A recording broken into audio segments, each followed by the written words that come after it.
naitwa ndugu Isa Said Isa, ni mkazi wa kata ya Shangani. Mnamo majira ya saa mbili kasoro wanasema kuliripotiwa kutokea kwa tatizo la moto. Katika majira hayo ya saa mbili wanadai moto ulianzia chanzo pale getini kwa watu ambao waliwahi kuja kwa muda huo. Mimi nilivyoulizia wakasema kwa jana kulitokea na tatizo tena la moto. Wakawahi kuripoti fire. Walipokuja fire walijitahidi kuzima wakishirikiana na wale, ila ukuwa moto mkubwa wenye mazila kama yale. Lakini leo majira ya muda huo saa mbili moto ulizuka tu ghafla wanavyodai wenyewe. Baada ya kueleza nikauliza mliweza kutoa ripoti TANESCO kwamba kama kuna tatizo lolote la umeme? Wakasema hatujawahi. Kwa hiyo mpaka sasa hivi chanzo kamili cha moto hakijafahamika, kwa sababu kuna wengine wanadai tu imani zingine, ila ndo hivyo. Naitwa Jessica Evans Piusi, naishi mtaa Ligula Mbelenje. Taarifa nilizopata kwamba mtaa Peninsula kuna nyumba imewaka moto. Tulipokimbilia tumekuta kweli nyumba imeshawaka moto. Baadaye tukaona nini ya kuja kuokoa au kuzima moto. Kwa mpaka sasa hivi ratiba inaendelea kuzima moto. Diwani wa kata ya Shangani, tuko katika eneo hili la Ligula kata ya Shangani. Tumepata majanga kidogo katika kuunguliwa hii nyumba.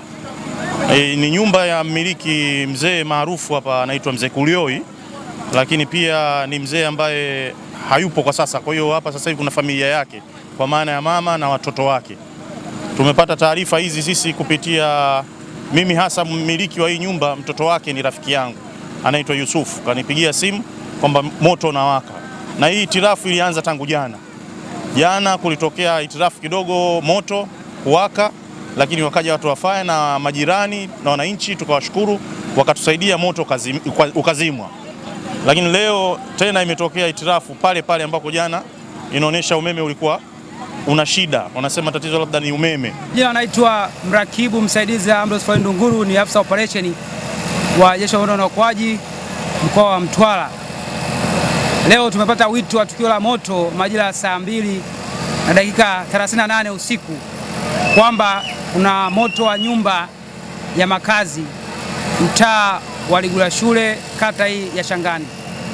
Tumefika hapa na mitambo yetu kama mnavyoiona, magari ya kuzima moto, lakini tumeshirikiana na water boza la bandari, tumeweza kupambana na moto na hatimaye kama mnavyoona tumeshaweza kuuzima moto au kuudhibiti moto mpaka dakika hii.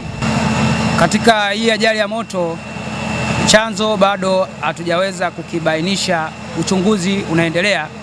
Kama mnavyofahamu, nyumba hii jana ilipata madhila haya ya kuungua na moto, lakini leo tena nyumba hii imepata madhila haya ya kuungua na moto. Kwa hiyo uchunguzi tulianza jana, bado tunaendelea nao, kwa bado chanzo hasa cha tukio hili